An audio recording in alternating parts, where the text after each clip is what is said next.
Reinkarnasi Kaisar Iblis Abadi. Bab 761. Awalnya, Xiao Chen sangat bingung. Mengapa Istana Abadi begitu bersusah payah menculik Sangguan Mingyue?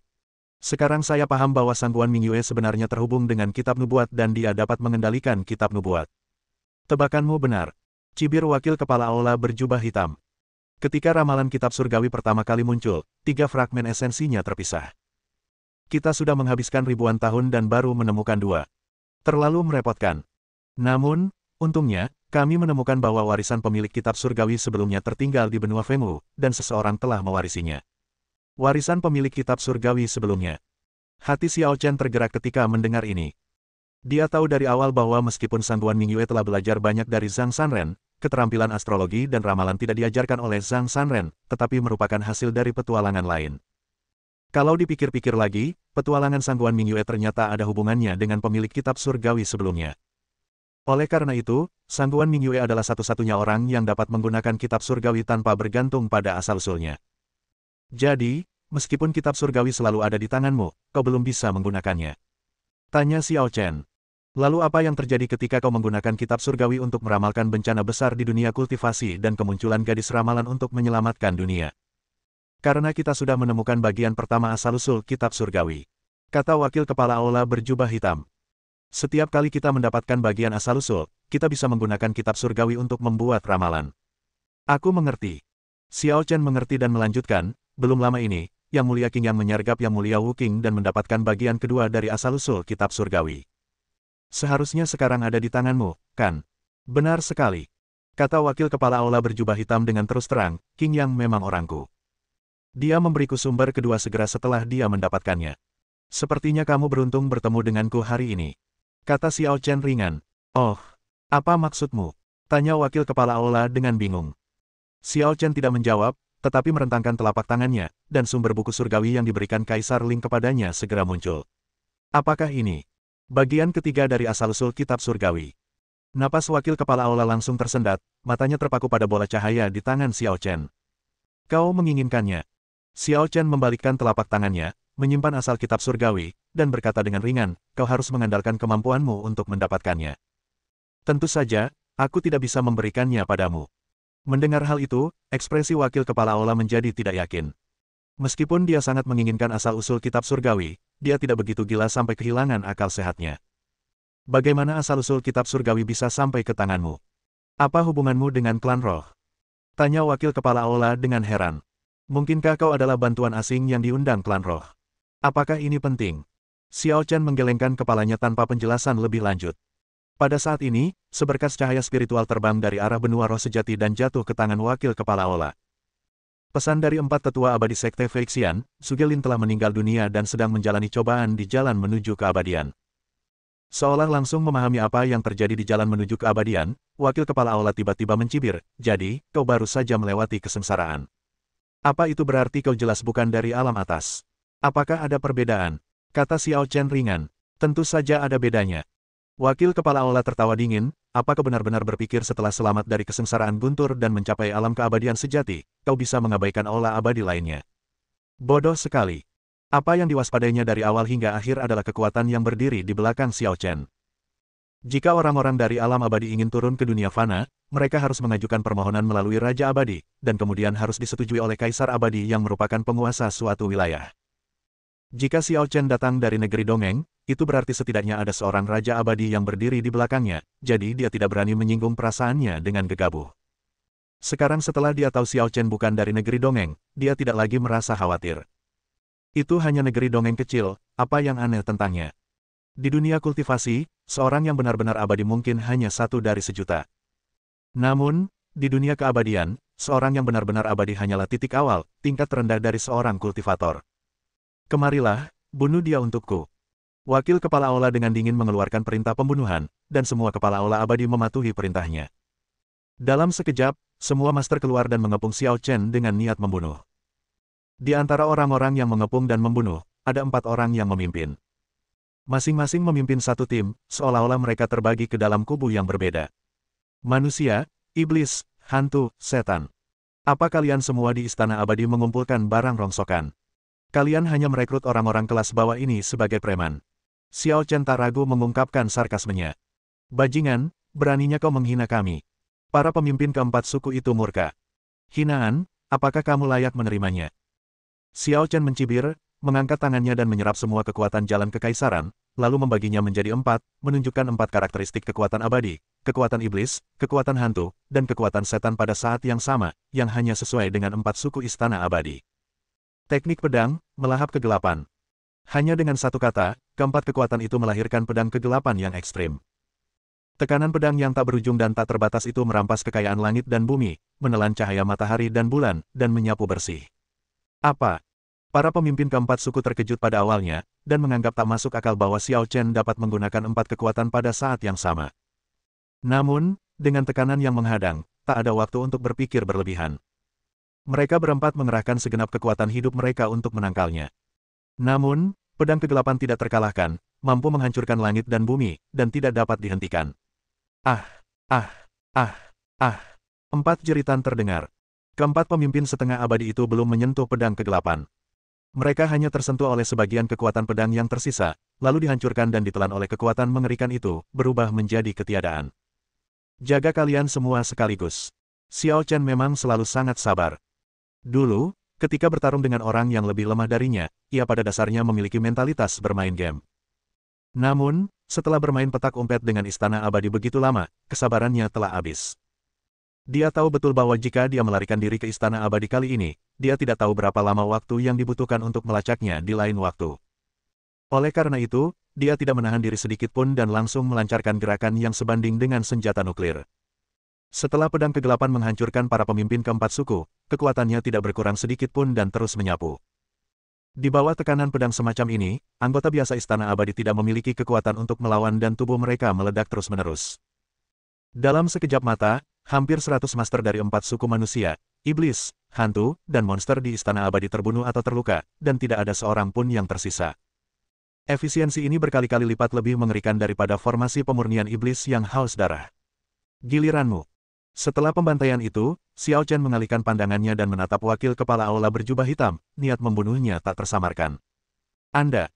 Kesombongan wakil kepala aula berjubah hitam itu lenyap, tergantikan oleh keterkejutan dan ketakutan yang tak berujung, seolah-olah dia baru saja terbangun dari semua yang terjadi dalam waktu singkat. Dengan satu gerakan, hampir semua istana abadi hancur. Apakah ini sesuatu yang dapat dilakukan oleh negeri dongeng sungguhan? Kau tidak berada di alam abadi sejati. Wakil kepala aula berjubah hitam menatap Xiao Chen dengan heran dan ragu, lalu dengan cepat menyangkalnya. Tidak, 4 tetua abadi dari Sekte Feixian dengan jelas mengatakan bahwa kau baru saja melewati masa kesengsaraan. Mereka tidak akan berbohong padaku. Pada saat ini, wakil kepala aula berjubah hitam itu pasti mulai meragukan hidupnya. Dapatkah seorang abadi sejati yang baru saja melewati masa kesusahan benar-benar menjadi begitu menyimpang? Bab 762. Siapa kau? Wakil kepala aula menatap Xiao Chen, merasa ketakutan yang tak dapat dijelaskan. Dia selalu membanggakan dirinya sebagai orang bijak, tetapi untuk pertama kali dalam hidupnya dia tidak bisa melihat ke dalam hati seseorang. Jika Xiao Chen tumbuh di dunia kultivasi, mustahil baginya memiliki kekuatan luar biasa seperti itu. Kata, jenius, tidak dapat menjelaskan masalah ini sama sekali.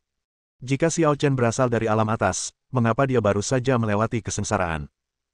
Terlebih lagi, ia telah memeriksa di alam atas dan tidak menemukan catatan adanya orang lain yang turun ke alam bawah baru-baru ini. Oleh karena itu, di matanya, Xiao Chen tidak diragukan lagi menjadi eksistensi yang kontradiktif. Apakah pertanyaan ini penting? Xiao Chen bertanya dengan dingin, apakah kamu masih berharap aku memaafkanmu? Begitu dia selesai berbicara, Xiao Chen menghunus pedangnya dengan santai. Panggilan, Peng. Meskipun wakil kepala aula mengerahkan seluruh tenaganya untuk melawan, ia tetap tak mampu menahan kekuatan pedang itu. Ia terkejut dan terpental puluhan kaki, darahnya bergolak. Jangan meremehkanku. Diintimidasi oleh Xiao Chen seperti ini, wakil kepala aula meraung marah. Tak lagi menyembunyikan kemampuannya, ia menunjukkan kekuatan penuhnya. Tombak Raja Hantu. Wakil kepala aula melambaikan tangannya di udara, dan tombak yang memancarkan aura hantu muncul di tangannya. Dengan lambaian kecil, ia mampu merobek ruang. Sudah ribuan tahun aku tidak menggunakannya. Suatu kehormatan bagimu untuk melihatnya hari ini. Bahkan di akhirat nanti, kau akan punya sesuatu untuk dipamerkan. Dengan tombak Raja Hantu di tangan, wakil kepala aula tampak lebih percaya diri dan berbicara dengan lebih arogan. Berhenti bicara omong kosong dan tunjukkan apa yang bisa kau lakukan. Xiao Chen meletakkan tangannya di belakang punggungnya, tampak sombong dan meremehkan. Ayo! Teriak wakil kepala aula sambil mengacungkan tombak Raja Hantu sekuat tenaga, membawa cahaya tombak yang tak tertandingi yang menembus alam semesta. Hantu Netherworld, Ordo Raja Iblis Duniawi. Tombak Raja Hantu menari-nari dan meledakkan ruang angkasa. Cahaya tombak pamungkas dan niat tombak menciptakan pemandangan yang mengerikan. Satu demi satu roh jahat bermunculan, seakan-akan datang dari neraka. Teriakan dan jeritan mereka yang melengking membuat kulit kepala orang-orang merinding. Atas panggilan Raja Hantu, hantu-hantu jahat mengunci target mereka dan melancarkan serangan yang menghancurkan. Langkah yang berguna. Namun Xiao Chen tidak tergerak dan melambaikan tangannya dengan santai. Klik. Niat tombak itu hancur, dan gambaran jahat yang diciptakan oleh niat tombak itu pun hancur secara alami. Seperti gelembung, ia tidak ada lagi. Mustahil. Wakil kepala aula gemetar. Karena dia tidak berani meremehkan Xiao Chen, dia menggunakan jurus pamungkasnya di awal tanpa ragu. Jika Xiao Chen berhasil menghalanginya, dia hampir tidak bisa menerimanya. Tapi apa yang dilakukan Xiao Chen? Hanya dengan lambaian tangannya, niat tombaknya hancur. Bagaimana kamu bisa begitu santai? Senjatamu berkarat semua. Berani-beraninya kau memamerkannya. Kata Xiao Chen tenang, tapi jarang sekali bertemu musuh yang membawa senjata. Seharusnya aku memberimu sedikit perlakuan istimewa dan membiarkanmu memperluas wawasanmu. Begitu dia selesai berbicara, Xiao Chen mengangkat tangannya dan membelainya. Mendesis. Kehampaan alam semesta terkoyak oleh tangan kosong Xiao Chen, dan aura kehancuran yang amat mengerikan meledak dari retakan itu. Aura ini. Wakil kepala aula gemetar seluruh tubuhnya, menatap celah ruang angkasa. Tombak Raja Hantunya adalah senjata abadi yang ditempa setelah ratusan tahun ditempa oleh energi hantu neraka. Aura yang terpancar dari retakan itu agak mirip dengan tombak Raja Hantu miliknya, seolah-olah keduanya berasal dari kekuatan yang berada jauh di dalam neraka. Namun, tidak dapat dipungkiri bahwa aura neraka di dalam retakan itu berkali-kali lipat lebih tebal daripada aura hantu neraka dari tombak Raja Hantu, dan keduanya bahkan tidak berada pada level yang sama.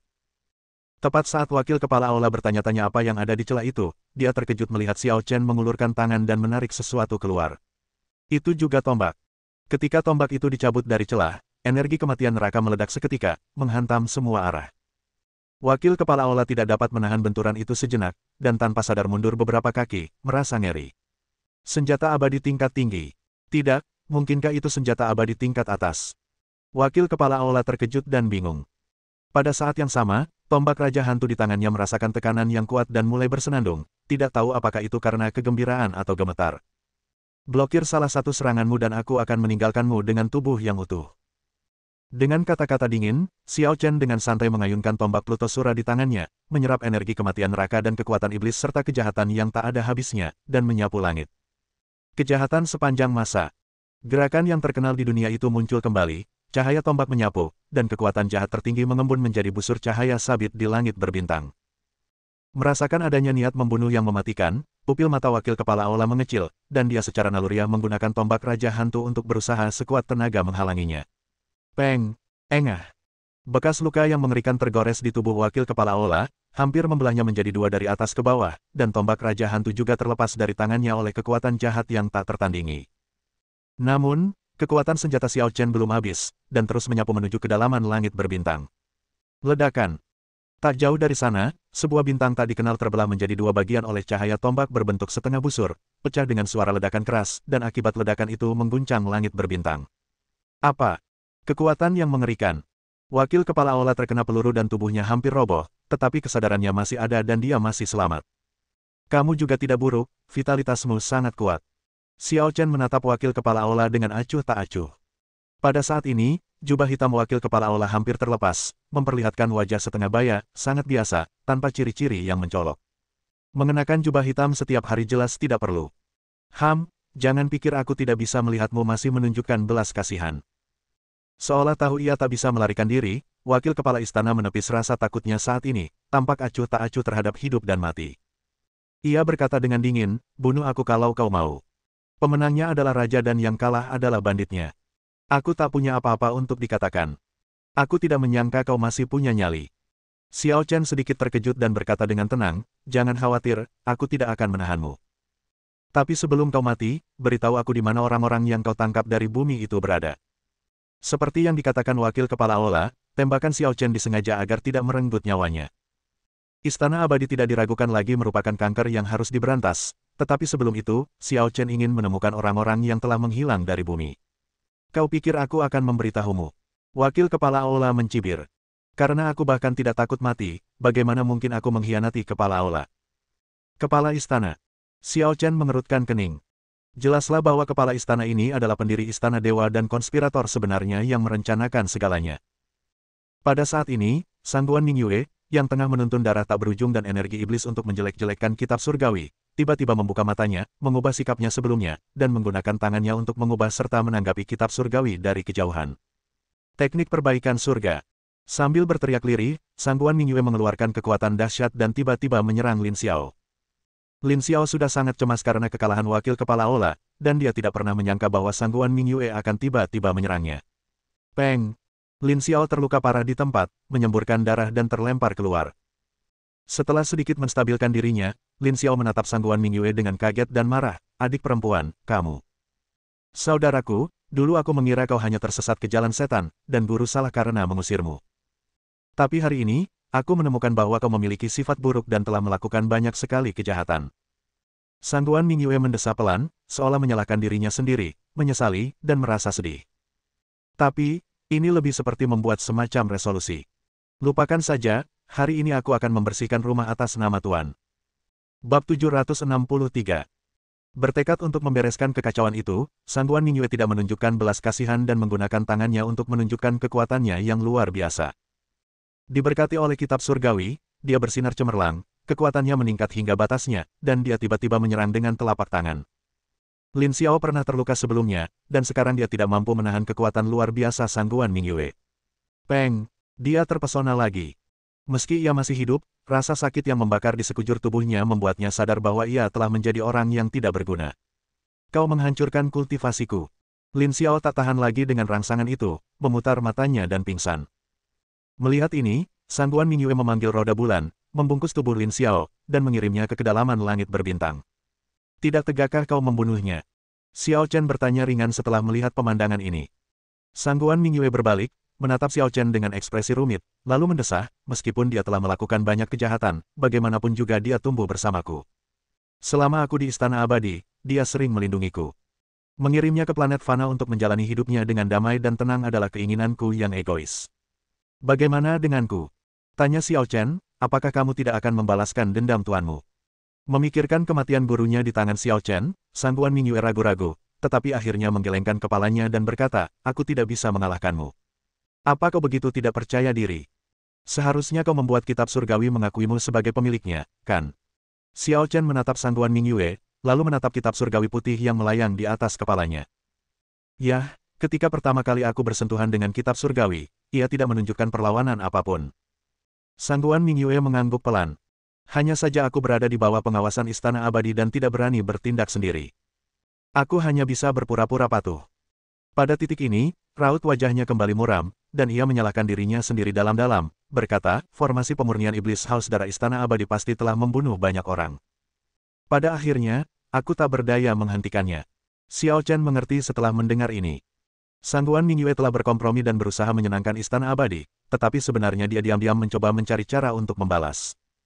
Apa fungsi formasi pemurnian iblis haus darah? Tanya Xiao Chen. Setankan kitab surgawi. Jelas Sangguan Mingyue. Tanpa mengumpulkan esensi kitab surgawi, mereka tidak bisa benar-benar menggunakannya. Jadi mereka ingin menggunakan kekuatan formasi pengorbanan darah untuk mencemari roh kitab surgawi, menyebabkannya merosot menjadi kitab iblis dan dikendalikan oleh mereka. Jadi begitu. Ini bukan metode yang buruk. Xiao Chen tahu bahwa memang ada metode yang begitu kuat dalam jalan sihir, yang dapat mencemari hati orang-orang dan bahkan roh senjata, sehingga memperbudak dan mengendalikan mereka. Semua harta spiritual bawaan bersifat spiritual. Setelah kitab nubuat dirasuki iblis, ia dapat sepenuhnya dikendalikan oleh Istana Abadi. Selama di Istana Abadi, apakah kau melihat tawanan yang tertangkap? Xiao Chen bertanya lagi, kebanyakan dari mereka wanita. Salah satunya kemungkinan besar adalah gadis yang dinubuatkan dalam kitab suci. Xiao Chen berpikir bahwa karena Sangguan Mingyue telah membuat kitab surgawi mengenali tuannya, mungkin dia dapat mengetahui siapa putri nubuat itu. Aku belum melihat mereka, tapi aku tahu di mana mereka. Kata Sangguan Mingyue. Benarkah? Kemana mereka pergi? Tanya Xiao Chen buru-buru. Dia dibawa pergi oleh penguasa Istana Abadi. Kepala istana dari Istana Abadi. Xiao Chen mengerutkan kening. Apakah kau pernah bertemu dengan kepala istana itu? Tidak, tapi apa? Dia juga seorang wanita. Wanita. Xiao Chen mengerutkan kening saat mendengar ini. Tuan Istana Abadi adalah seorang wanita. Kekuatan kepala istana sebanding dengan kekuatan ciptaan. Meskipun dia hanya seorang wanita, kau jelas tidak mampu melawannya. Wakil kepala istana berkata dengan nada menghina, aku terlalu ceroboh hari ini, dan aku memberimu kesempatan untuk memanfaatkannya. Tapi jangan coba-coba memprovokasi kepala istana, atau kau akan mati mengenaskan. Kamu terlalu banyak bicara. Xiao Chen tidak sabar dan mengangkat tangannya untuk menamparnya. Engah. Anggota tubuh wakil kepala aula patah akibat kekuatan telapak tangan, dan dia tergeletak di sana seperti anjing mati, tidak dapat bergerak. Kenapa kau tidak bunuh saja aku dan beri aku kematian yang cepat? Teriak wakil kepala aula dengan suara melengking. Jangan terburu-buru. Xiao Chen meliriknya dengan dingin, lalu berkata kepada Sangguan Mingyue, bisakah kau menggunakan kitab nubuat untuk memprediksi posisi para penguasa istana abadi? Buku surgawi pratekan tidak bisa memprediksi apapun yang kau inginkan. Ada banyak batasan, tapi aku bisa mencobanya. Kata Sangguan Mingyue. Terima kasih. Kata Xiao Chen. Tidak perlu. Sangguan Mingyue menggelengkan kepalanya, lalu menggunakan tangannya untuk mengubah kekuatan magisnya, dan memasukkan sedikit energi spiritual ke dalam buku surgawi itu. Semua makhluk hidup berubah menjadi bentuk, muncul. Dalam sekejap, kitab nubuat itu memancarkan cahaya suci yang cemerlang, dan berdasarkan bimbingan Sangguan Mingyue, kitab itu mulai meramalkan informasi tersembunyi dan tak diketahui para penguasa istana abadi. Semut, berani mengintipku. Kau cari mati. Tiba-tiba, raungan dingin dan marah terdengar, menerobos udara dari kegelapan yang jauh. Kemudian, tekanan yang tak tertandingi datang. Engah. Sangguan Mingyue menderita serangan balik, menyemburkan darah, dan terbang keluar. Melihat ini, ekspresi Xiao Chen berubah, dan ia langsung muncul di belakang Sangguan Mingyue. Sambil melepaskan kekuatannya, ia juga mencurahkan energi sejatinya untuk menyembuhkan luka-lukanya. Tak lama kemudian, Sangguan Mingyue bernapas lega dan kulitnya kembali normal. Terima kasih. Kita tidak perlu mengungkapkan rasa terima kasih. Sepertinya kitab nubuat juga termasuk dalam kategori seni ilahi. Mencoba menebak hukum alam tanpa izin sama saja dengan melawan kehendak surga. Cobalah untuk mengurangi penggunaannya di masa mendatang. Xiao Chen memperingatkan. Meskipun kitab nubuat adalah harta spiritual bawaan, kemampuannya dianggap tabu. Jika tidak digunakan dengan benar, akan menjadi bumerang bagi penggunanya. Aku tahu, tapi barusan. Sangguan Mingyue sepertinya ingin mengatakan sesuatu. Set. Xiao Chen memotongnya, matanya menyapu ke kedalaman langit berbintang, dan dia berkata dengan hati-hati, dia datang. Begitu dia selesai berbicara, sesosok yang membawa tekanan absolut mendekat dari jauh dan segera muncul di depan mereka berdua. Sosok itu mendarat, dan ternyata adalah seorang wanita berwajah dingin. Wanita itu berpakaian hitam, berambut hitam, bertubuh ramping dan bertemperamen dingin. Sikap dingin Ning Qingxuan bersifat acuh tak acuh dan pendiam.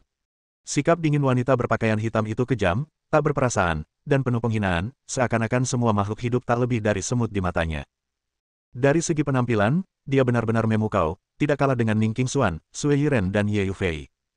Namun sikap dinginnya itulah yang membuat siapa saja yang melihatnya akan menjauh dan tidak berani menghubunginya.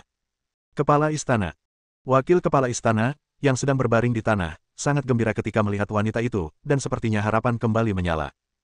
Hantu surgawi, kau benar-benar mengecewakanku. Wanita berpakaian hitam itu menatap dingin wakil kepala aula. Tak ada simpati atau rasa nyaman dalam ekspresinya, hanya amarah. Kepala istana, mohon maafkan saya. Ini salah saya karena tidak menjalankan tugas. Wakil kepala istana kembali panik. Mendengus.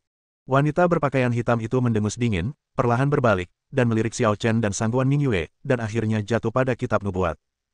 Ketika Xiao Chen melihat wajah wanita berpakaian hitam itu, hatinya tiba-tiba bergetar, dan dia menunjukkan ketidakpercayaan untuk pertama kalinya dalam hidupnya.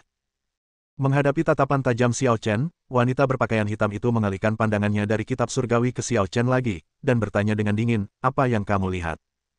Xiao Chen menarik napas dalam-dalam untuk menenangkan jantungnya yang bergejolak, tetapi matanya tidak pernah lepas dari wanita berpakaian hitam itu. Setelah beberapa lama, dia mencoba bertanya, siapa namamu? Meskipun kalimat pembuka ini agak klise, mengingat kamu akan segera mati, tidak ada salahnya untuk memberitahumu. Wanita berpakaian hitam itu tampak acuh tak acuh dan menjawab dengan nada yang sangat tenang, namaku Bu Yunyan. Bab 764. Bu Yunyan. Tiga kata ini tidak diragukan lagi menyentuh Xiao Chen lagi, membuat ekspresinya menjadi sedikit muram. Bagus. Alasan mengapa dia begitu emosional adalah karena wanita berpakaian hitam itu tampak persis seperti Bu Yunyan. Tapi kalau itu benar-benar Bu Yunyan, bagaimana mungkin dia tidak mengenalinya? Kalau benar-benar Bu Yunyan, mana mungkin aura di tubuhnya tidak mirip sama sekali dengan Bu Yunyan? Tidak peduli seberapa besar perubahan yang dialami seseorang, ia tidak akan pernah benar-benar berbeda dari sebelumnya. Sebelum melihat sosok wanita berpakaian hitam itu, Xiao Chen tidak pernah menyangka bahwa dia adalah Nyonya Yunyan. Kepala istana, di permukaan, orang ini hanyalah seorang dewa sejati yang baru saja melewati kesengsaraan, tetapi sebenarnya kekuatannya tak terduga. Jangan remehkan dia. Wakil kepala istana mengingatkan. Kamu tidak perlu ikut campur urusan orang lain. Bu Yunyan tidak menyukai kebaikan itu, tetapi sangat tidak senang. Dia berkata dengan marah, Tiang Wei, kamu tidak kompeten dan sekarang kamu cacat. Kamu telah kehilangan nilaimu. Aku tidak ingin menyelamatkan orang yang tidak berguna. Lebih baik aku memberimu tumpangan. Begitu dia selesai berbicara, Bu Yunyan melambaikan tangan rampingnya di tengah tatapan tidak percaya dari wakil kepala Ola. Ledakan. Tubuh wakil kepala Ola meledak, dan jiwa serta tubuhnya hancur di tempat, berubah menjadi debu kosmik. Kejam sekali. Sangguan Mingyue tak kuasa menahan gemetar, merasa benar-benar ketakutan melihat wanita cantik di depannya. Wakil kepala istana ini setia kepadanya dan lebih baik mati daripada mengkhianatinya, tetapi dia membunuhnya dengan lambaian tangannya tanpa mengerutkan kening. Tidak ada yang lebih kejam dari ini. Temperamen, dan ingatan seseorang bisa berubah, tetapi banyak kualitas penting akan selalu ada. Xiao Chen tampak lega. Ia menatap Bu Yunyan dan berkata, kau jelas bukan Bu Yunyan. Siapa kau, dan mengapa kau berubah menjadi Bu Yunyan? Oh. Bu Yunyan mengangkat alisnya dengan dingin dan berkata sambil tersenyum tipis, aku baru saja membunuh seorang pelayan tak berguna, dan pelayan ini juga musuhmu. Bisakah kau menyimpulkan bahwa aku bukan Bu Yunyan? Nyawanya memang tak layak disebut-sebut, tapi bagaimanapun juga, dia setia padamu. Kalau kau benar-benar Bu Yunyan, kau pasti tak akan sekejam itu. Kata Xiao Chen. Apakah kamu kenal baik dengan Bu Yunyan? Tanya Bu Yunyan dengan sedikit keraguan. Tidak seorang pun di dunia ini yang mengenalnya lebih baik daripada aku. Xiao Chen bersikeras. Aku mengerti. Bu Yunyan mendengar ini dan tiba-tiba matanya yang dingin berkilat, dan dia berkata dengan niat membunuh, kalau begitu aku tidak akan membiarkanmu tinggal hari ini. Tiba-tiba, Bu Yunyan mengangkat tangannya sedikit, dan energi mengerikan langsung mengembun. Seluruh langit berbintang seakan tak mampu menahan tekanannya dan bergetar hebat. Cahaya kehancuran. Kata-katanya tegas dan mematikan, kejam dan tak berperasaan, dan kekuatan penghancur menyelimuti Xiao Chen dan Sangguan Mingyue. Sangguan Mingyue merasakan tekanan kematian dan wajahnya menjadi pucat. Kekuatan Bu Yunyan begitu hebat hingga ia merasa seperti semut sungguhan, merangkak dan gemetar, tidak mampu memikirkan perlawanan. Tuhan tidak adil. Namun, Xiao Chen mengangkat tangannya dan mengubahnya menjadi lubang hitam. Kekuatan melahap yang tak terbatas menelan jurus mematikan Bu Yunyan sepenuhnya, melenyapkan kehancuran yang tak terlihat. Bu Yunyan mengerutkan kening saat melihat ini, dan untuk pertama kalinya, ekspresi serius muncul di wajahnya. Sepertinya apa yang dikatakan Tiang Wei benar. Kamu memang bukan orang biasa. Aku semakin yakin kau bukan Bu Yunyan. Jadi, tak perlu kuberi ampun. Kata Xiao Chen dingin, lalu menoleh ke Sangguan Mingyue, kau tak boleh ikut campur dalam pertempuran ini. Minggir atau segera pergi dari sini. Sangguan Mingyue tahu bahwa dia hanya akan menghalangi Xiao Chen, jadi dia mengangguk dan berkata, serahkan saja padamu. Aku akan pergi ke benua roh sejati dan melihatnya. Arai pemurnian iblis haus darah di sana masih dalam proses dan perlu dibersihkan. Terima kasih. Xiao Chen baru menyadari bahwa masih ada sekte Feixian yang perlu ditangani, dan Ning Qingxuan mungkin tidak bisa menanganinya sendirian. Baiklah, hati-hati. Setelah Sangguan Mingyue selesai berbicara, ia tak lagi berlama-lama. Setelah memasukkan kitab nubuat ke dalam tubuhnya, ia berubah menjadi aliran cahaya dan terbang menuju benua roh sejati. Kitab surga. Sangguan Mingyue pergi, dan Bu Yunyan jelas ingin mengejarnya, karena sulit baginya untuk tetap acuh tak acuh terhadap harta spiritual bawaan seperti kitab nubuat. Namun, memikirkan musuh kuat Xiao Chen di depannya, dia berhenti lagi dan memfokuskan seluruh perhatiannya pada Xiao Chen. Apakah kau bersedia menyerahkan kitab nubuat? Xiao Chen menatap Bu Yunyan dengan acuh tak acuh. Jangan khawatir, setelah aku membunuhmu, aku akan mencarinya lagi. Apa kau masih berharap dia bisa kabur? Bu Yunyan mencibir. Bunuh aku. Kata Xiao Chen dengan nada menghina, tangannya di belakang punggung. Beraninya kau mengatakan itu? Saya tidak hanya berani mengatakannya, saya berani melakukannya. Bu Yunyan bertindak cepat dan tegas, dan setiap gerakannya merupakan gerakan mematikan, seolah-olah dia ingin menyingkirkan Xiao Chen dalam waktu sesingkat mungkin. Gunung-gunung telah lenyap, langit dan bumi menyatu, Yang Maha Esa menantang langit dan bumi. Dengan teriakan dingin yang menusuk jiwa, Bu Yunyan memanggil kekuatan magis tertinggi, membalikkan alam semesta, dan aura kehancuran membentang di langit berbintang sejauh ribuan mil. Ledakan. Xiao Chen menghadapi serangan Qian Kun Chaos secara langsung, tetapi dia tidak menyerah. Dia menggunakan kekuatan magisnya untuk melawan balik dengan kuat. Pengrusakan. Dengan satu jari di udara, dia menghancurkan semua hukum dan memusnahkan semua makhluk hidup. Tidak peduli seberapa kacaunya dunia, sulit untuk menghentikan cahaya ilahi ini. Peng! Bu Yunyan terhempas oleh sebuah jari dan tiba-tiba mundur 100 kaki. Meskipun tidak terluka parah, ekspresinya langsung berubah sangat terkejut. Bagaimana mungkin alam abadi sejati dapat menolak jalan tertinggiku? Bu Yunyan benar-benar terkejut. Sebelumnya, ketika Xiao Chen menggunakan lubang hitam untuk melahapnya, dia tidak menganggapnya serius. Lagi pula, dia tidak menggunakan banyak kekuatan sama sekali. Namun, kali ini, ia tak ingin membiarkan kitab nubuat pergi. Ia ingin segera mengakhiri pertempuran dan langsung menggunakan jurus tertinggi. Jalan agung dan jurus agung tak tertandingi di zaman kuno maupun modern. Setelah mempraktikkannya, Anda bisa menjadi tak terkalahkan di dunia. Tetapi mengapa orang alam abadi sejati ini tidak hanya tidak takut, tetapi dapat melawan dan membalas serangannya? Kau terlalu sok benar. Bawahanmu baru saja memperingatkanmu untuk tidak meremehkanku, tapi kau tidak mengindahkan kata-kata mereka. Xiao Chen berdiri diam dan berkata, inilah mengapa kau kalah hari ini. Bercanda, datang lagi. Bu Yunyan menolak untuk mengaku kalah. Ia tiba-tiba melompat dan menembus kehampaan, muncul di hadapan Xiao Chen dalam sekejap. Ia mengerahkan kekuatan tak tertandingi kedua tangannya dan membunuh Xiao Chen. Xiao Chen tidak menghindar atau menghindar, tetapi langsung membalasnya. Ledakan. Begitu mereka bertarung, kekuatan kedua pria itu bertabrakan, mengguncang bumi dan alam semesta. Ledakan. Keempat bintang di langit sekitarnya tidak dapat menahan gaya ini dan meledak di tempat. Dan ini baru permulaan. Xiao Chen dan Bu Yunyan, dua pria yang tak terduga dan kuat, kini terlibat dalam perang destruktif yang belum pernah terjadi sebelumnya di langit berbintang. Kedua pria itu sangat cepat, menggerakkan medan perang sambil bertarung, dan kekuatan mereka melampaui batas langit berbintang ini. Gemuruh. Di langit berbintang, planet-planet dan bintang-bintang terus-menerus hancur akibat pertempuran antara keduanya. Dimanapun keduanya bertarung, semuanya hancur. Alam semesta terbalik, langit dan bumi terpisah dan menyatu, yin dan yang terbalik. Dunia kultivasi di empat arah langit berbintang telah mengantar pada momen tersulit hari ini.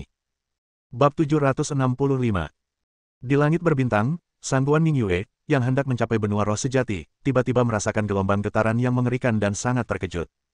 Mungkinkah akibat pertempuran antara Xiao Chen dan wanita itu telah menyebar ke sini? Sangguan Mingyue luar biasa. Tempat ini begitu jauh dari tempat mereka pergi saat itu. Dia benar-benar tidak bisa membayangkan betapa kuatnya Xiao Chen dan wanita itu hingga bisa memicu perang sebesar ini. Mungkinkah malapetaka besar di dunia kultivasi yang diramalkan oleh kitab suci surgawi disebabkan oleh pertempuran antara keduanya? Memikirkan kemungkinan ini, Sangguan Mingyue bahkan lebih ngeri. Mungkinkah satu pertempuran akan menghancurkan seluruh dunia kultivasi? Tidak, aku harus segera menyelesaikan masalah di benua roh sejati. Sangguan Mingyue tahu bahwa tidak ada waktu untuk memikirkan hal lain, jadi dia menggunakan kekuatan kitab surgawi untuk segera terbang ke benua roh sejati.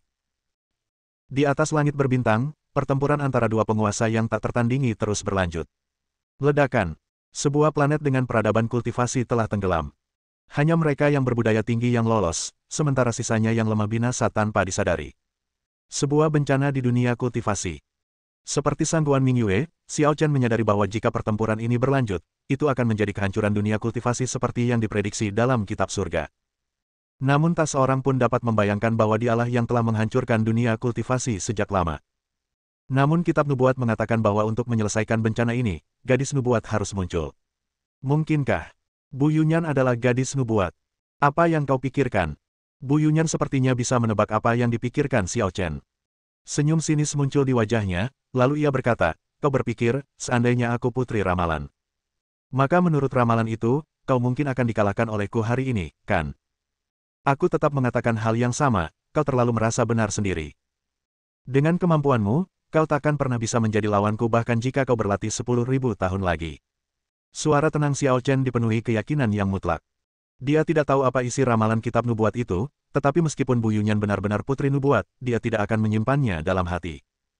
Karena seni ramalan itu ada, tentu saja ia mempunyai rasionalitas, dan dia tidak akan mengingkarinya. Namun, tidak mengingkari bukan berarti menaati.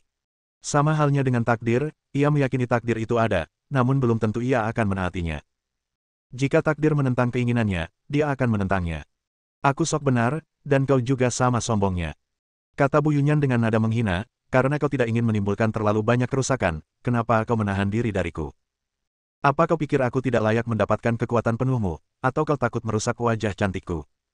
Bagaimana mungkin itu hanya ilusi yang menarik perhatianku? Xiao Chen mendengus dingin. Ilusi? Tanya Bu Yunyan sambil tersenyum, apa kau benar-benar berpikir tubuh dan penampilanku ilusi? Aku ingat aku pernah bilang di awal bahwa aku Bu Yunyan yang asli. Mendengar ini, ekspresi Xiao Chen menjadi gelap. Memang, jika itu adalah ilusi, mustahil baginya untuk melihatnya dengan tingkat kultivasinya. Padahal di pertarungan sebelumnya dia sempat menahan diri karena belum bisa memastikan apakah Bu Yunyan adalah Bu Yunyan yang sama dengan sebelumnya. Atau, raga ini milik Bu Yunyan, tapi jiwanya sudah terganti. Lagi pula, Bu Yunyan yang asli seharusnya sudah lama meninggal. Apakah kamu pernah ke negeri Dongeng Baiqiong? Xiao Chen tiba-tiba bertanya. Aku bukan hanya pernah ke alam abadi Baiqiong, aku juga pernah ke pemakaman Yanxi, Bu Yunyan terkekeh. Kalau tidak, bagaimana menurutmu aku bisa mendapatkan tubuh ini? Meninggalnya Bu Yunyan adalah penyesalan seumur hidup Xiao Chen. Setelah kematian Bu Yunyan, Xiao Chen membangun sebuah makam untuknya di alam abadi Baiqiong, yang diberi nama Makam Xian, dan mengirim orang kepercayaannya untuk menjaganya. Dia tidak pernah mengutarakan masalah ini ke publik, dan hanya sedikit orang yang mengetahuinya. Karena meskipun ia telah mencapai puncak Kaisar Abadi, ia masih memiliki banyak musuh atau orang-orang yang iri. Mereka tidak berani mencari masalah dengannya, bahkan mungkin mengganggu Bu Yunyan. Bu Yunyan mengikutinya sepanjang hidupnya, dan hidupnya tidak berakhir baik. Ia tidak ingin memiliki kedamaian setelah kematiannya. Namun ia tidak pernah menyangka Bu Yunyan tidak bisa lolos dari musibah tersebut dan tetap ditemukan oleh seseorang, bahkan jasadnya dimanfaatkan oleh orang lain. Kau mencari kematian. Xiao Chen hanya merasakan gelombang kemarahan membakar dalam hatinya.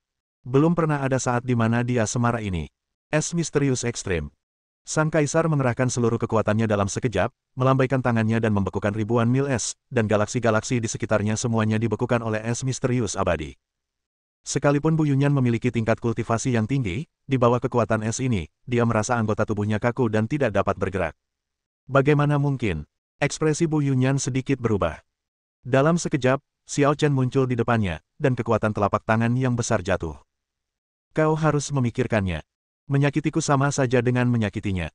Apa kau sanggup menghancurkan tubuhnya dengan tanganmu sendiri? Bu Yunyan berpikir cepat, dan kata-katanya terdengar jelas oleh Xiao Chen. Meskipun dia tidak tahu apa hubungan antara Xiao Chen dan Bu Yunyan, tidak sulit untuk mengetahui dari ekspresi Xiao Chen bahwa Bu Yunyan sangat penting baginya. Jadi, dia tidak takut. Dia tidak percaya Xiao Chen benar-benar berani melakukan sesuatu padanya. Namun, ternyata dia menganggap segala sesuatunya biasa saja. Setelah mendengar kata-katanya, Xiao Chen sama sekali tidak ragu. Ia menghabisi dengan telapak tangan yang ganas, tanpa memberi ruang gerak. Ledakan. Bu Yunyan, yang membeku di dalam es, kehilangan daya tahan dan terpaksa menahan serangan telapak tangan secara langsung. Ia terlempar ratusan kaki di tempat, menyemburkan darah. Kau, Bu Yunyan menatap Xiao Chen dengan tak percaya.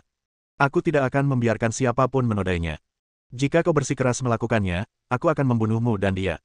Xiao Chen mengakui bahwa ketika dia mengetahui kebenaran, dia memang gelisah secara emosional dan sangat marah. Namun, hati daunnya tidak akan mudah hancur. Ia merasa bersalah dan menyesal terhadap Bu Yunyan, tetapi bagaimanapun juga, Bu Yunyan sudah mati. Dibandingkan menghancurkan tubuhnya, ia lebih enggan melihat seseorang menggunakan identitas dan tubuh Bu Yunyan untuk melakukan hal-hal jahat. Pedang Jalan Kekaisaran. Dengan lambaian tangannya, Xiao Chen sekali lagi menghunus pedang kekaisaran pamungkas, dengan niat membunuh yang kuat. Gemuruh. Kekuatan pedang kekaisaran tak terbatas, menyebar ke langit berbintang di sekitarnya. Pada saat ini, bintang-bintang yang tak terhitung jumlahnya tak mampu menahan tekanan mengerikan itu, hancur berkeping-keping, dan meledak satu demi satu. Bu Yunyan adalah yang pertama terkena. Ia diselimuti oleh tekanan cara kekaisaran, dan rasa kematian yang belum pernah terjadi sebelumnya muncul secara spontan. Pria ini. Bu Yunyan gemetar dalam hati. Dia selalu merasa bahwa dirinya cukup tegas, kejam, dan berdarah dingin. Namun, dia baru sekarang menyadari bahwa Xiao Chen 100 kali lebih tegas dan kejam daripadanya. Meskipun di permukaan dia tampak terangsang, pikirannya tetap tenang dan kalem. Bagaimana aku bisa mewujudkan keinginanmu? Tentu saja Bu Yunyan tidak ingin mati. Karena tidak ada cara untuk mengancam Xiao Chen, satu-satunya pilihan adalah bertarung dengan tanganmu sendiri. Kelupaan tertinggi. Dengan teriakan tiba-tiba, Bu Yunyan sekali lagi menggunakan jurus tertinggi, seolah-olah dia telah berubah wujud menjadi orang suci, terbungkus dalam aura Tao, bersinar terang, dan abadi. Akan tetapi, dia bukanlah seorang suci, dan semakin mustahil baginya untuk benar-benar mengendalikan Tao.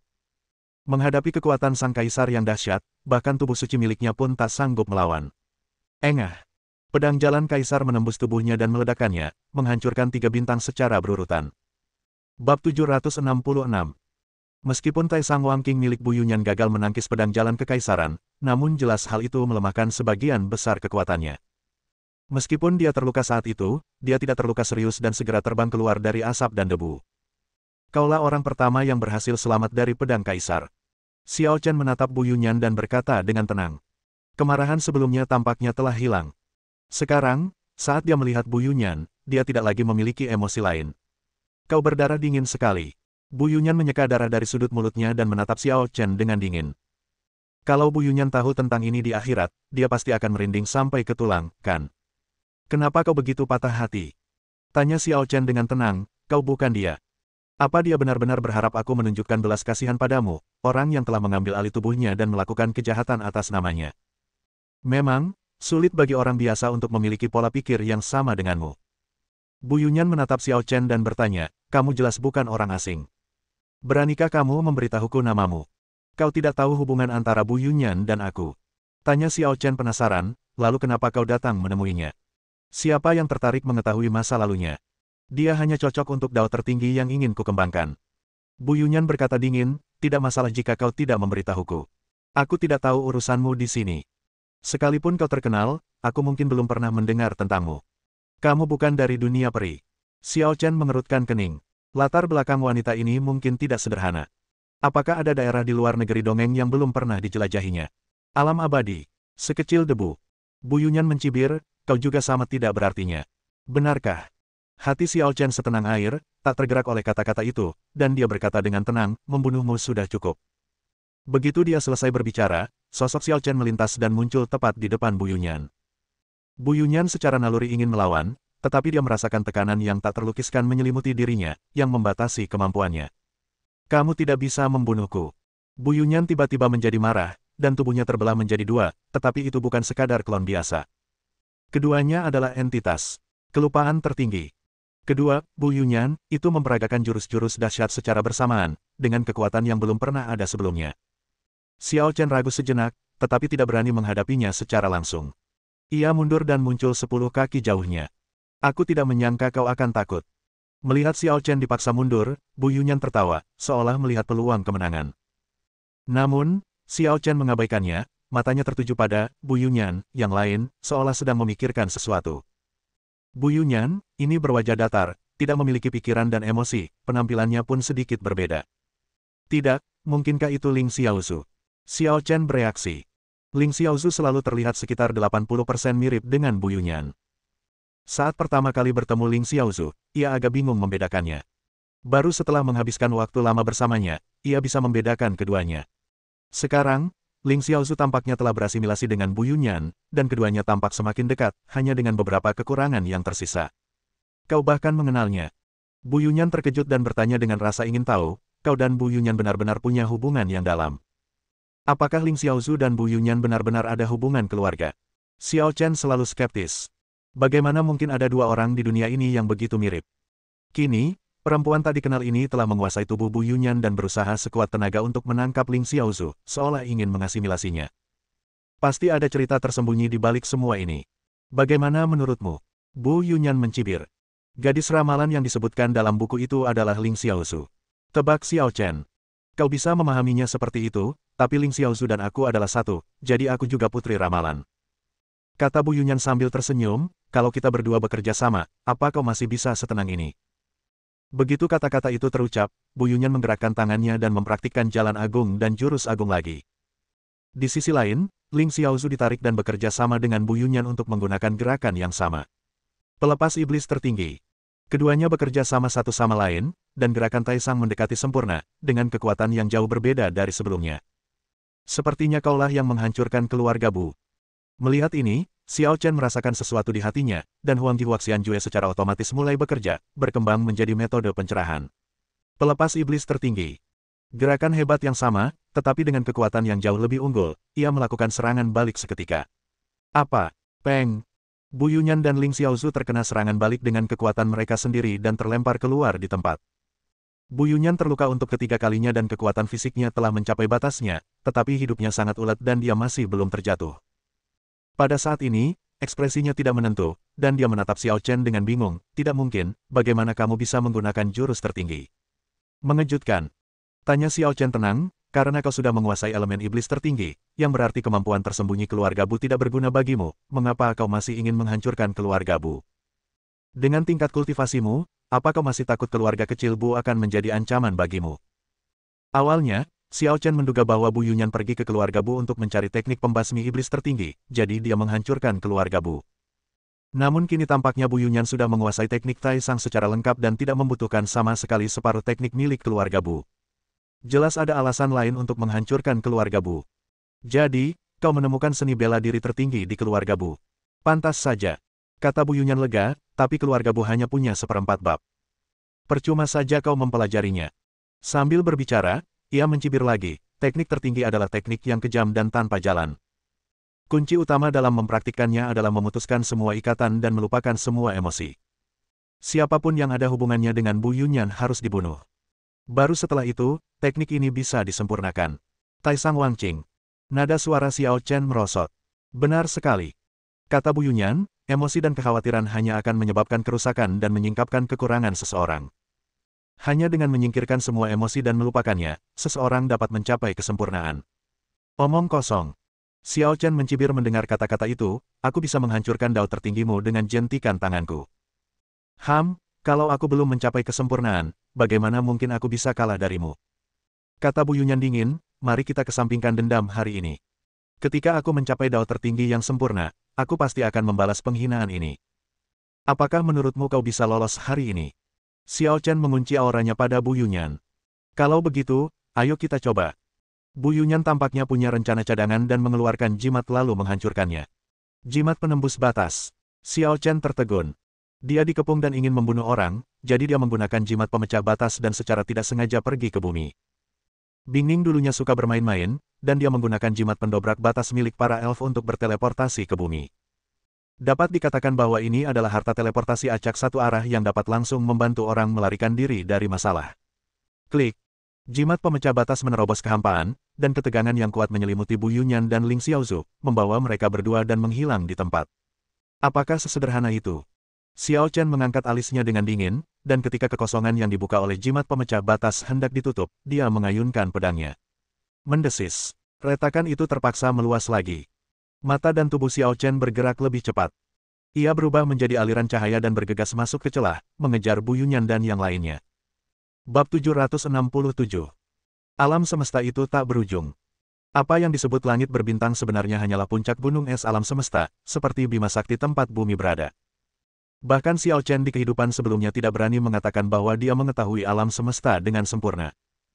Secara teoritis, jimat pendobrak batas dapat ditransmisikan ke waktu dan ruang manapun di alam semesta, bahkan ke waktu dan ruang di luar alam semesta. Sederhananya, selama ruang itu ada, jimat pendobrak batas dapat menjangkaunya. Tentu saja, ini melibatkan probabilitas. Dengan menerobos ruang waktu secara acak, tidak ada yang bisa memprediksi kemana mereka akhirnya akan diteleportasi. Waktu dan ruang tidak diketahui. Wow! Ruang itu berputar dan berputar, lalu dua sosok yang acak-acakan muncul di udara sambil terengah-engah. Aku tak pernah menyangka akan terpaksa menggunakan jimat penghancur batas untuk kabur.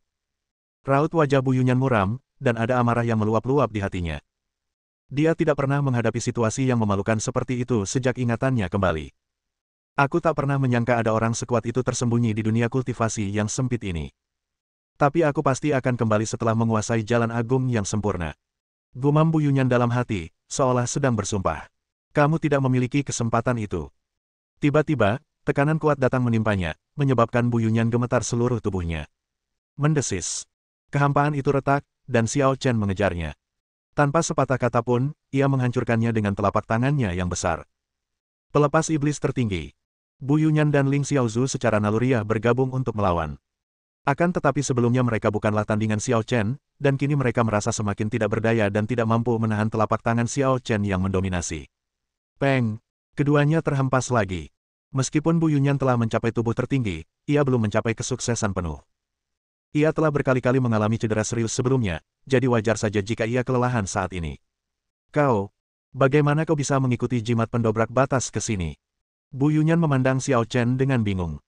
Pria ini benar-benar tidak cocok berada di dunia ini. Dia tidak hanya sangat kuat, tetapi juga memiliki kemampuan yang luar biasa. Misalnya, teknik pelepasan iblis tertinggi adalah sesuatu yang seharusnya tidak bisa dipraktikkan oleh orang biasa. Namun, Xiao Chen tidak hanya berhasil mempraktikkannya, tetapi pencapaiannya tampaknya bahkan lebih tinggi daripada Xiao Chen. Misalnya, dengan pelacakan jimat pemecah batas saat ini, dia tidak dapat mengetahui bagaimana Xiao Chen bisa menyusulnya. Jimat penembus batas memang cara yang ampuh untuk melarikan diri. Aku pernah menggunakannya sebelumnya, jadi aku cukup memahami karakteristiknya. Kata Xiao Chen ringan. Apa prinsipnya? Tanya Bu Yunyan. Aku tidak punya hobi mengajari musuhku keahlian. Kata Xiao Chen sambil mengangkat tangan kanannya dan menguatkan teknik pedangnya, seolah ingin mengakhiri perselisihan ini. Brengsek. Bu Yunyan merasakan niat membunuh yang sebenarnya dari Xiao Chen, dan sedikit kepanikan melintas di wajahnya. Saya tidak bisa mati di sini, saya ingin hidup. Berpikir cepat, Bu Yunyan tiba-tiba meraih Ling Xiaozu di sampingnya dan memberikan pukulan mematikan ke dada Ling Xiaozu. Peng! Ling Xiaozu yang tidak memiliki pikiran independen, berlumuran darah dan seluruh tubuhnya terbang ke arah Xiao Chen. Ekspresi Xiao Chen sedikit berubah, dia berhenti membunuh dan menyelamatkan Ling Xiaozu. Dan pada saat ini, Bu Yunyan mengeluarkan jimat pemecah batas lainnya, menembus ruang, dan menghilang. Kali ini, Xiao Chen tidak punya waktu untuk mengejarnya dan hanya bisa melihatnya pergi. Lagi pula, jika Anda ingin melacaknya, Anda hanya dapat melakukannya pada saat jimat pemecah batas digunakan, dan kesempatannya cepat berlalu. Melihat Ling Xiaozu yang terluka parah dan sekarat di pelukannya, Xiao Chen tahu bahwa ia tidak bisa menunda lebih lama lagi dan segera mengobati lukanya dan menyelamatkan nyawanya. Wanita yang kejam. Xiao Chen tidak dapat menahan diri untuk tidak mengagumi ketegasan dan kecerdasan Bu Yunyan. Bu Yunyan dan Ling Xiaozu memiliki hubungan yang dekat. Ia jelas tidak ingin membunuh Ling Xiaozu, melainkan menempatkannya dalam situasi yang sulit agar Ling Xiaozu bisa bertahan hidup. Bu Yunyan yakin dia tidak akan tinggal diam dan mengawasi Ling Xiaozu. Selama Ling Xiaozu bisa menunda sedikit waktu, itu sudah cukup baginya untuk melarikan diri. Apakah ini kelemahanku? Xiao Chen mendesah sedikit. Meskipun ia meremehkan cara yang kejam, ia kadang-kadang harus mengakui keuntungannya. Misalnya, tadi, jika dia cukup kejam dan tidak peduli dengan hidup atau mati Ling Xiaozu, dia pasti akan mengejar Bu Yunyan dan membunuhnya untuk menghilangkan masalah di masa depan. Namun, jika manusia benar-benar tidak memiliki emosi, apa bedanya mereka dengan mayat berjalan?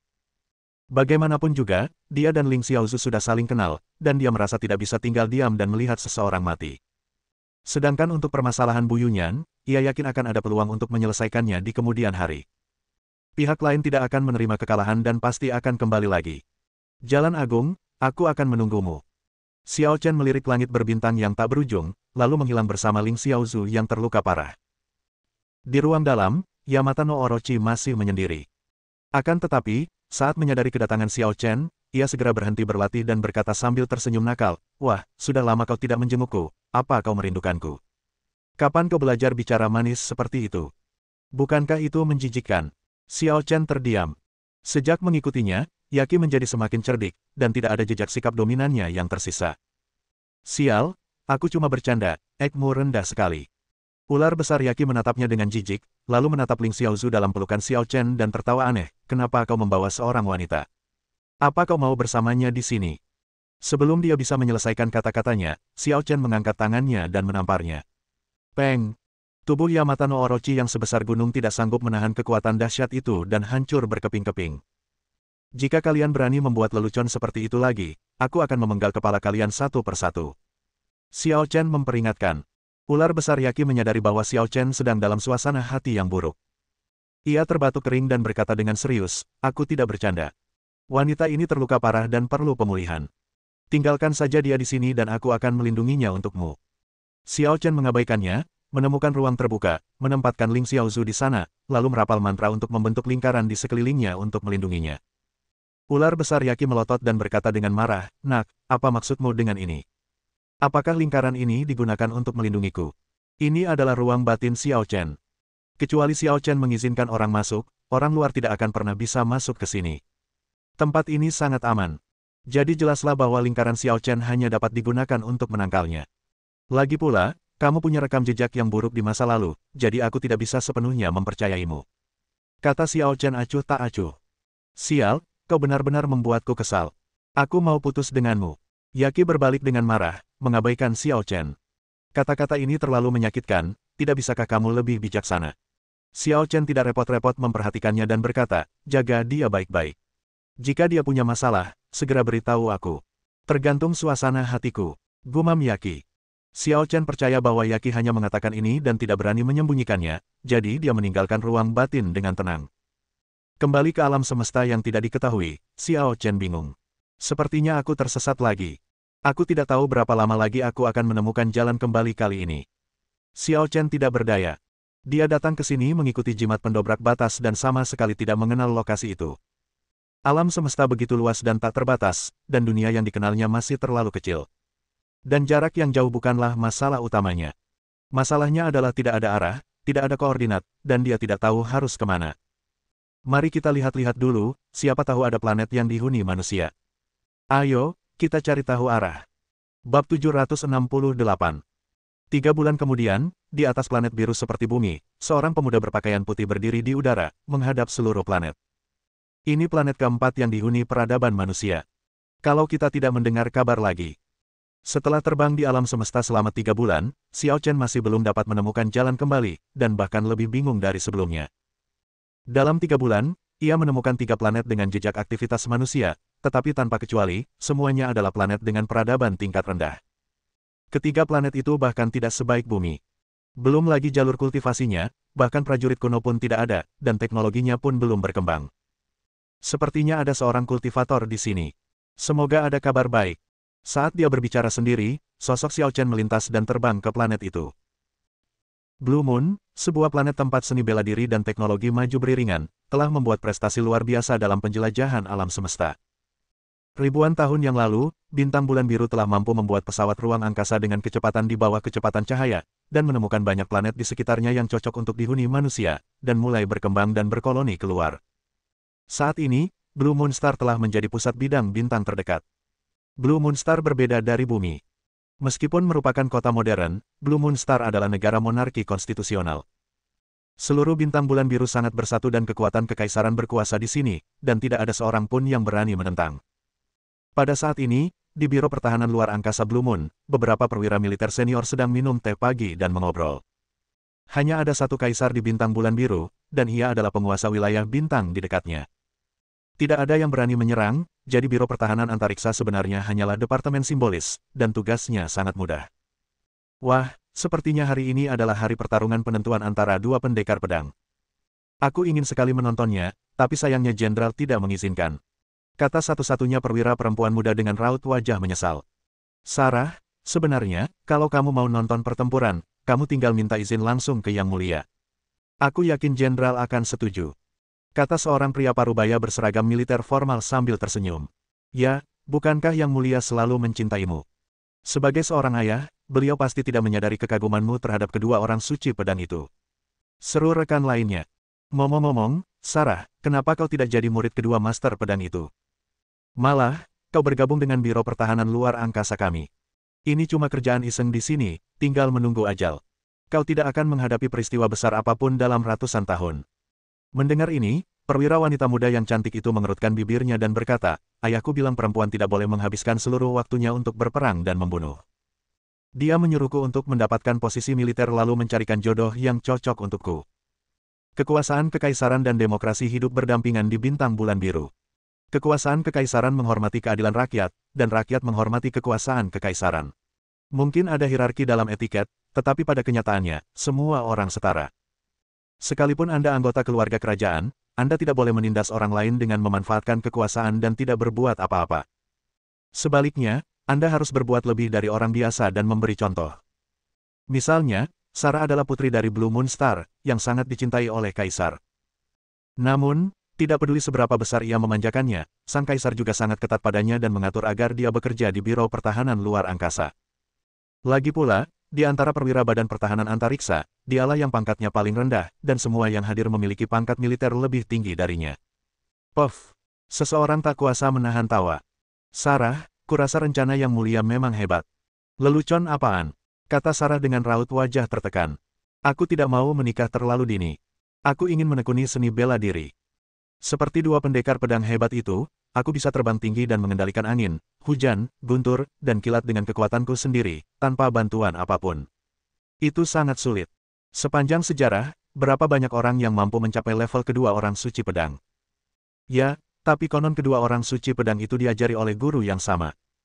Guru mereka memang sosok yang brilian, tapi ia mengalami musibah dan menghilang selama bertahun-tahun yang tak terhitung jumlahnya. Itu cuma legenda.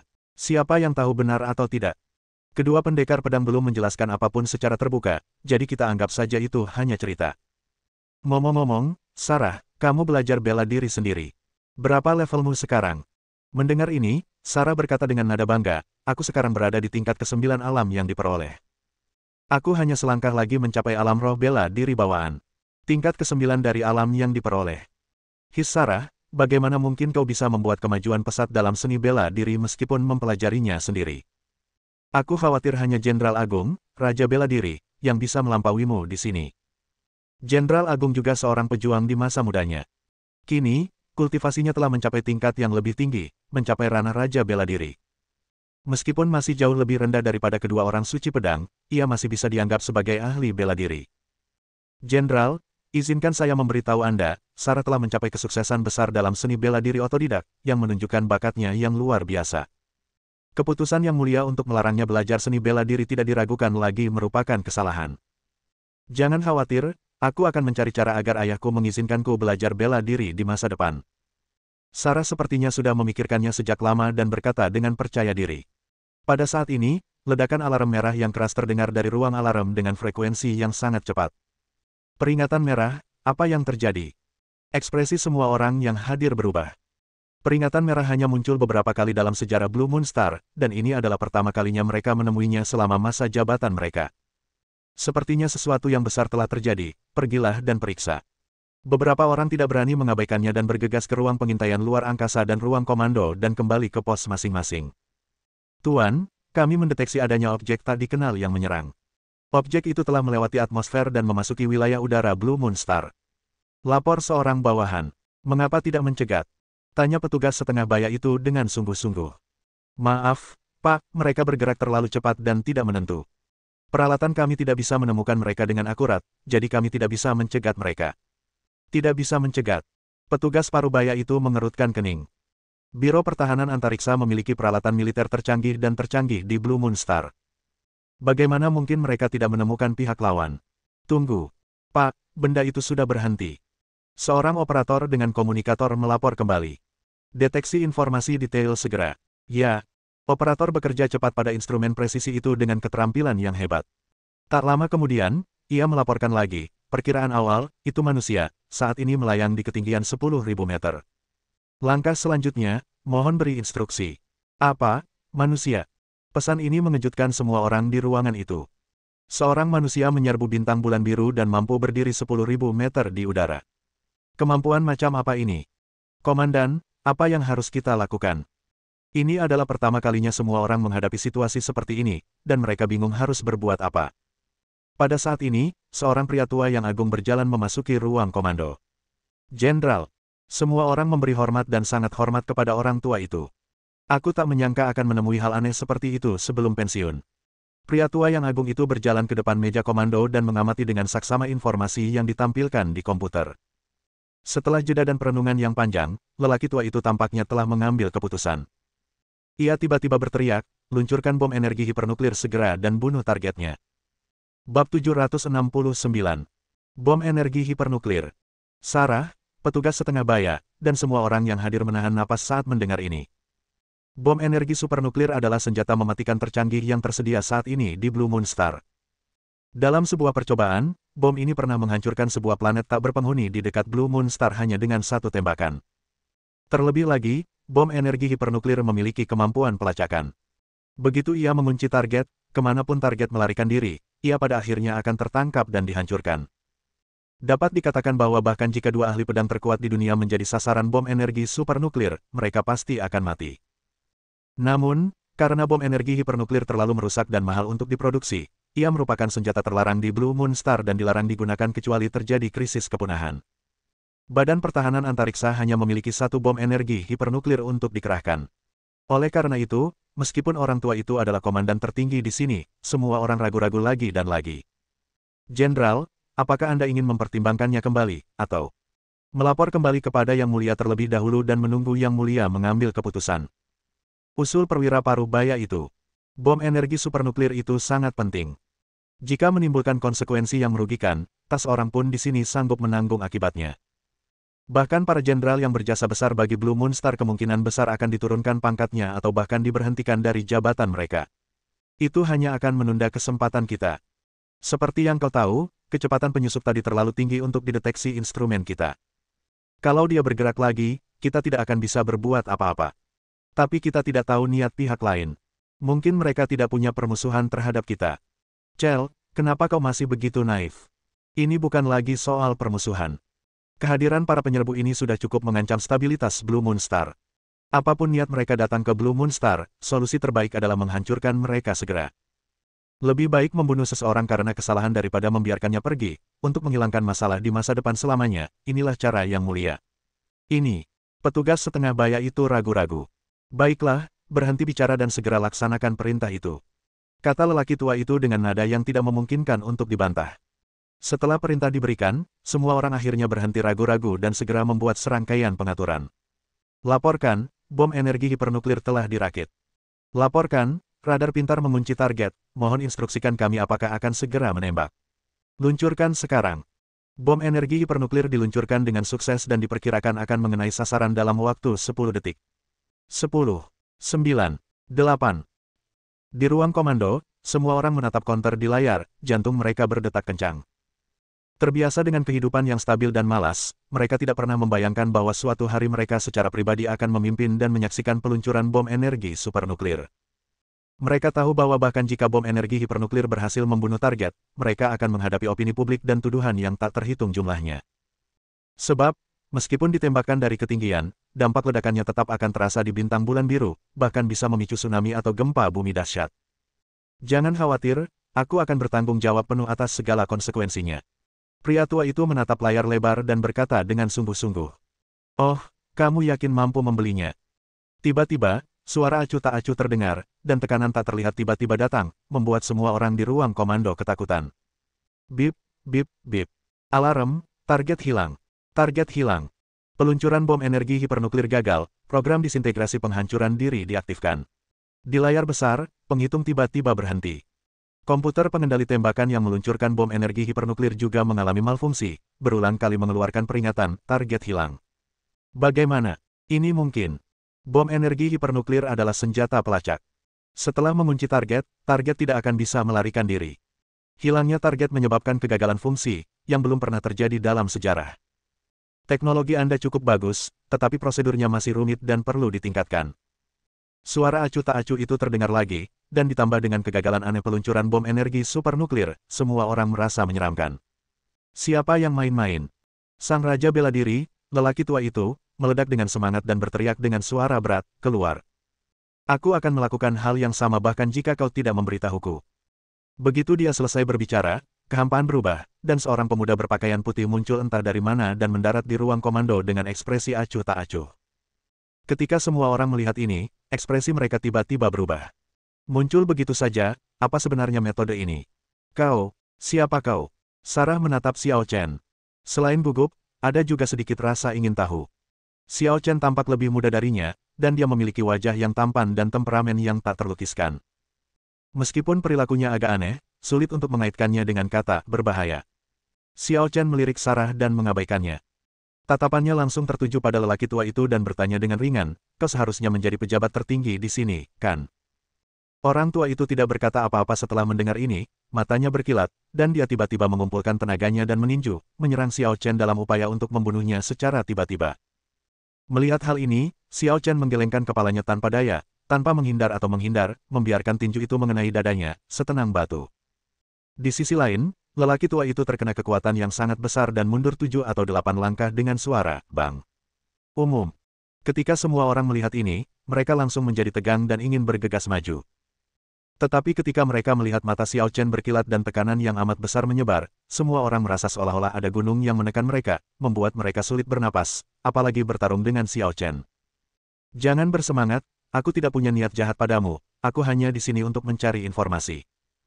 Xiao Chen berbicara pada dirinya sendiri, tetapi dia juga tahu bahwa menjelaskannya tidak ada artinya dan hanya membuang-buang waktu. Maka ia pun melangkah maju dan mengucapkan mantra pencuri jiwa ke dalam pikiran lelaki tua itu. Tiba-tiba pandangan mata lelaki tua itu menjadi sayu dan kehilangan semangat. Aku akan memberimu pil pemanjang hidup sebagai kompensasi. Xiao Chen mengeluarkan sebuah pil dan meminta lelaki tua itu untuk meminumnya. Kemudian, ia dengan lembut menutupi kepala lelaki tua itu dengan tangannya yang besar dan dengan cepat membaca isinya. Setelah beberapa kali menarik napas, Xiao Chen menarik tangannya, ekspresinya penuh kekecewaan. Masih belum ada kabar. Dia baru saja membaca sedikit ingatan lelaki tua itu dan menemukan bahwa penjelajahan bintang bulan biru di alam semesta jauh lebih maju daripada bumi, tetapi juga sangat terbatas dan tidak dapat memberinya bimbingan. Jika aku ingin kembali ke langit berbintang 4, aku tidak tahu berapa banyak jalan memutar yang harus kuambil. Setelah terdiam sejenak, ia melirik ke arah perwira setengah baya, Sarah dan yang lainnya lalu bertanya, siapa orang terkuat di planetmu? Meskipun lelaki tua itu adalah seorang raja bela diri dan telah meraih prestasi besar dalam seni bela diri, dia terlalu tua untuk menahan terlalu banyak rangsangan, jadi Xiao Chen hanya membaca sebagian ingatannya secara kasar dan cepat. Apa yang kau lakukan pada jenderal itu? Sarah mengubah pendapatnya tentang Xiao Chen. Jangan menilai buku dari sampulnya. Pemuda ini sungguh menakutkan dan berbahaya. Dia baik-baik saja, dia hanya perlu istirahat sebentar. Apa yang kuberikan padanya sudah lebih dari cukup untuk menebusnya. Kata Xiao Chen tenang, mungkin dia akan menemukan berkah tersembunyi dan membuat kemajuan lebih lanjut dalam seni bela diri. Selangkah lebih maju dalam seni bela diri. Sarah terkejut ketika mendengarnya. Jenderal itu sudah mencapai level raja bela diri. Bukankah selangkah lebih maju akan membawanya ke ranah kehormatan bela diri? Di seberang bintang bulan biru, hanya ada segelintir guru besar bela diri yang kuat. Mengapa aku harus percaya padamu? Sarah mengungkapkan keraguannya. Karena kau hanya bisa percaya padaku. Nada suara Xiao Chen merosot, dan tekanan kuat menyelimuti yang lain. Celepuk. Semua orang di ruang komando, kecuali Sarah, tiba-tiba terjatuh ke tanah, tampaknya menahan rasa sakit yang tak terbayangkan. Sarah tertegun sejenak, lalu cepat-cepat menjawab, Oke, aku percaya padamu. Kita punya dua orang kuat di Blue Moon Star yang sama-sama menempati posisi pertama, dan kebetulan hari ini adalah hari duel mereka. Bawa aku untuk menemukan mereka. Nada bicara Xiao Chen tenang, namun begitu mendominasi sehingga mustahil untuk tidak patuh. Ya. Sarah menganggukkan kepalanya seperti ayam yang mematuk nasi. Bab 770. Di bintang bulan biru, di puncak Gunung Guyue, pertarungan tahunan antara dua orang paling berkuasa di dunia dimulai hari ini. Ada kerumunan besar orang di kaki Gunung Guyue. Terlepas dari apakah mereka pejuang atau bukan, mereka semua telah lama menantikan pertarungan yang mengejutkan ini. Akhirnya akan segera dimulai. Aku melewatkannya tahun lalu, jadi aku harus menontonnya sepuasnya tahun ini. Hei, aku selalu tepat waktu setiap tahun, dan aku akan menunda bahkan hal-hal yang paling penting. Aku juga. Istriku akan melahirkan akhir-akhir ini, dan aku bilang aku sibuk dan tidak punya waktu untuk pulang. Kata seorang pria yang terobsesi dengan seni bela diri dengan bangga. Namun, orang-orang di sekelilingnya langsung memandangnya dengan jijik. Sial, kau bukan apa-apa. Pergi, apakah ini sesuatu yang harus kamu banggakan? Menjauhlah dariku, jangan berdiri bersamaku. Pria itu tidak menyangka ucapannya yang tidak disengaja akan memicu kemarahan publik. Ia pun berjalan ke belakang kerumunan dengan marah, tetapi tetap tidak pergi. Sampah. Oke, abaikan saja dia. Dia mengganggu suasana hati kita untuk menonton pertandingan. Kata seorang pria tua dengan ekspresi acuh tak acuh. Semua orang tanpa sadar melirik ke arah lelaki tua itu. Kebanyakan orang tidak mengenali lelaki tua itu, tetapi beberapa dari mereka langsung berseru kaget.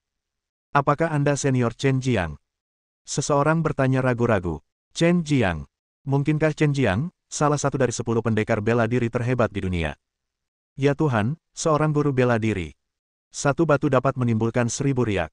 Kebanyakan orang mungkin belum pernah melihat lelaki tua itu, tetapi tak seorang pun yang asing dengan nama Chen Jiang atau gelar 10 Master Bela Diri Agung. Di dunia seni bela diri Blue Moon Star, ada pepatah yang mengatakan, ada satu dewa, 2 orang suci, dan 10 master seni bela diri. Kedua orang suci itu tidak diragukan lagi adalah 2 pendekar pedang yang bertempur dalam pertempuran menentukan di Gunung Guyue hari ini. 10 penguasa bela diri merupakan jagoan bela diri yang kedudukannya hanya di bawah 2 jagoan pedang. Adapun sang dewa, Konon dia adalah guru dari dua pendekar pedang, bahkan tingkat kultivasinya lebih tinggi dari kedua pendekar pedang itu, namun tak seorang pun pernah membuktikannya. Haha, aku tidak menyangka meskipun aku sudah pensiun dari dunia ini selama bertahun-tahun, masih ada orang yang mengingat namaku. Chen Jiang tersenyum tipis. Salam, Senior Chen Jiang. Semua orang memberi hormat. Seorang guru bela diri layak mendapatkan rasa hormat mereka. Tidak perlu sungkan-sungkan. Hari ini aku hanya penonton seperti kalian. Status kita setara, kata Chen Jiang ramah. Aku tidak menyangka kalau Senior Chen Jiang juga tertarik dengan pertempuran ini. Apa yang kau katakan persis seperti yang dikatakan Senior Chen Jiang, seorang pendekar puncak, yang paling tertarik pada duel antara dua pendekar pedang itu karena mereka bisa mendapatkan banyak pengalaman darinya, sementara kita hanya menonton kesenangannya. Jadi begitu. Selama kau mengamati dengan saksama, kau pasti akan mendapatkan sesuatu. Kata Chen Jiang, keahlian kedua pendekar pedang ini telah mencapai batas tertinggi manusia. Setiap gerakan dapat mengubah dunia alami dan mencapai kesatuan surga dan manusia. Senior Chen Jiang, menurutmu, mana yang lebih baik, ilmu pedang tanya hati milik pendekar pedang Tian Tuo atau ilmu pedang egois milik pendekar pedang Leng Ling? Seseorang bertanya dengan rasa ingin tahu. Yah, bagaimana aku bisa menilai kemampuan berpedang dua pendekar pedang? Chen Jiang menggelengkan kepalanya. Aku hanya bisa bilang mereka berdua tak tertandingi di dunia. Dilihat dari rekor sebelumnya, mereka pernah menang dan kalah, dan kekuatan mereka mungkin setara.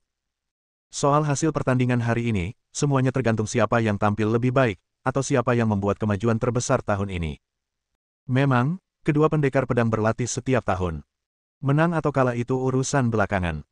Mereka terutama ingin memahami kekurangan mereka sendiri dalam ilmu pedang melalui pertarungan sungguhan, mengasah dan meningkatkan kemampuan satu sama lain. Memang, dengan pemahaman ini, kamu pasti akan mencapai hal-hal hebat di masa depan. Puji Chen Jiang. Senior, pujianmu sungguh tidak dapat dipercaya. Baiklah, waktunya hampir habis, mari kita saksikan pertempuran terakhir dengan damai. Begitu Chen Jiang berbicara, semua orang segera terdiam dan perhatian mereka kembali ke medan perang. Menatap ke kejauhan, di puncak gunung, dua sosok berdiri saling berhadapan melawan angin. Pertama, seseorang telah melihat perubahan hidup dan duniawi, tetapi niat awalnya tetap tidak berubah. Salah seorang di antara mereka memegang pedang di tangannya, berdiri acuh tak acuh dan diam, tetapi memancarkan niat pedang tajam yang tak terlihat, seolah-olah dia sendiri juga merupakan pedang yang tak tertandingi. Setelah jeda yang panjang, Santo pedang Tian Tuo yang tampak lapuk itu berbicara lebih dulu, Leng Ling, waktunya telah tiba. Kita telah bertarung setiap tahun selama 20 tahun. Lupakan kata-kata pembukanya, bagaimana kalau kita langsung menghunus pedang kita? Tepat seperti yang aku inginkan. Pedang suci Leng Ling tiba-tiba berteriak, dan niat pedangnya meledak. Pedang di tangannya terhunus dengan suara dentang, menunjukkan momentum dahsyat yang tak tertandingi yang menggetarkan langit. Leng Ling, sepertinya kamu semakin membaik setelah setahun tidak bertemu. Pedang suci Tian Tuo tersenyum tipis dan perlahan menghunus pedangnya. Gerakannya agak lambat, dan momentum serta ketajamannya jauh lebih rendah daripada pedang suci Leng Ling. Namun, orang awam menyaksikan kegembiraannya, sementara para ahli mengamati detailnya. Ketika pendekar pedang Leng Ling melihat pendekar pedang Tian Tuo menghunus pedangnya, ia benar-benar merasakan tekanan yang tak terlihat. Tian Tuo, kau telah membuat kemajuan yang signifikan. Pertempuran ini pasti akan lebih seru daripada tahun lalu. Kalau begitu, aku juga berpikir begitu. Ketika mereka saling memandang, pikiran mereka tampak jelas dengan sendirinya. Pada saat ini, hanya pedang yang dibahas. Tepat saat pertarungan antara dua jago pedang itu dimulai dan semua orang menunggu dengan napas tertahan, tak seorang pun menyadari datangnya dua sosok, seorang pria dan seorang wanita, diam-diam di tempat kejadian. Wah, waktunya pas banget. Kayaknya mereka mau mulai nih. Saat Sarah melihat idolanya, dia lupa sejenak kalau dia sedang disandera dan tiba-tiba jadi bersemangat. Mendengar ini, Xiao Chen melirik kedua sosok di Gunung Buyue dan berkata dengan tenang, apakah mereka yang terkuat di planetmu? Ya, pedang suci Tian Tuo dan Leng Ling benar-benar prajurit yang tak terkalahkan.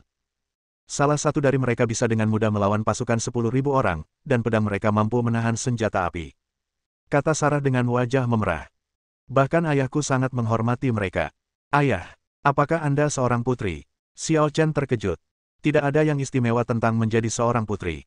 Kata Sarah dengan lesu, dia tidak sebebas gadis biasa. Xiao Chen tidak tertarik dengan adat istiadat bintang bulan biru. Ia menatap pedang suci Tian Tuo dan Leng Ling lagi, tak mampu menyembunyikan kekecewaannya, dan berkata, tidak, itu tidak cukup.